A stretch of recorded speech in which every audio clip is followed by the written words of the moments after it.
Hi guys, welcome back to FCC French fry. இன்றைக்கு எங்கட சேனலில் சூப்பர்வான ஒரு ஆம்லெட் ரெசிபி எங்கட நாட்டு ஸ்டைலில் நல்ல ஃப்ளஃபியாக சூயிங்காக இருக்கக்கூடிய மாதிரி ஒரு ரெசிபி தான் பார்க்க போகிறோம். If you like, let me start. முதலாவது 10 சின்ன வெங்காயத்தை எடுத்து இப்படி தூள் தூளாக வெட்டி எடுத்து வச்சுக்கொள்ளுங்க. காரத்துக்கு ஏற்ற மாதிரி பச்சை மிளகாய் சேருங்க. நான் எங்களோட சின்ன பிள்ளைகள் சாப்பிட்றபடியாக 1 சேர்த்துருக்கிறேன்.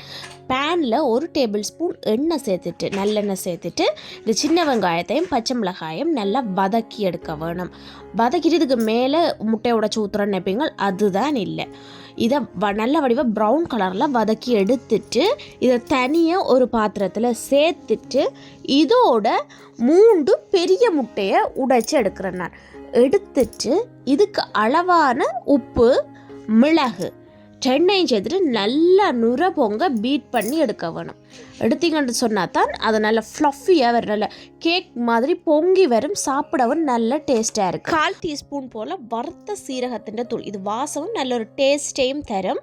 நான் மேலதிகமாக எண்ணெய் சேர்க்கையில் பொரிச்ச எண்ணெயிலே இதை சேர்த்துட்டு ஒரு 15 செகண்ட் அப்படி மூடி வச்சிங்கன்னு சொன்னால் கீழே எல்லாம் செட்டில் ஆகிடும். இப்படி சைடை ரிலீஸ் பண்ணி விட்டிங்கன்னா மேலே வேகாதெல்லாம் கீழே போய் அதுவும் செட்டில் ஆகிடும். இதன் ஹைலைட்டே அப்படியே திருப்பி போடுறது தான். அப்படியே கேக் மாதிரி அப்படி பொங்கி போயிருக்கும், நல்ல டேஸ்ட்டாக இருக்கும். இதை குழந்தைகளுக்கும் கொடுக்கலாம், பச்சை மிளகாய் குறைவன்றபடியாக குழந்தைகளுக்கு கொடுக்கலாம். இதை அப்படியே வெட்டி எடுத்துக்கிட்ட கேக் தான் அவ்வளோ ஃப்ளஃபியாக இருக்கும். பிள்ளைகளுக்கும் கொடுத்து சாப்பிடலாம். இன்னும் ஒரு இன்ட்ரெஸ்டிங்கான வீடியோவில் பார்ப்போம். இந்த வீடியோ பிடிச்சிருந்தால் மறக்காமல் லைக் பண்ணுங்கள், சப்ஸ்கிரைப் பண்ண மறக்காதீங்க.